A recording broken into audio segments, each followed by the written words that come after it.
اعوذ باللہ من الشیطان الرجیم بسم اللہ الرحمن الرحیم۔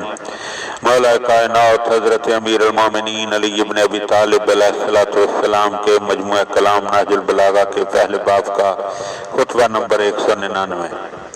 اے لوگو، ہدایت کی راہ میں ہدایت پانے والوں کی کمی سے گھبرا نہ جاؤ، کیونکہ لوگ تو اسی دنیا کے خوان نعمت پر ٹوٹے پڑتے ہیں، جیسے شکم پوری کی مدت کم اور گرسنگی کا عرصہ دراز ہے۔ اے لوگو، افعال و اعمال چاہے مختلف ہوں، مگر رضا و ناراضگی کے جذبات تمام لوگوں کے ایک حکم میں لے آتے ہیں۔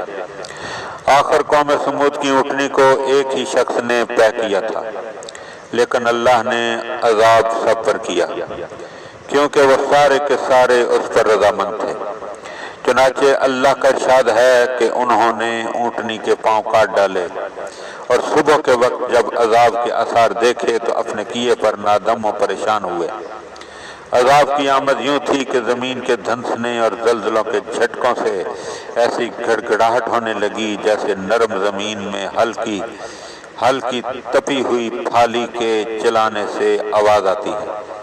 اے لوگو، جو روشن و واضح راہ پر چلتا ہے وہ سرچشمائے ہدایت پر پہنچ جاتا ہے، اور جو بے راہ روی کرتا ہے وہ صحرائے بے آب و گیاہ میں جا پڑتا ہے۔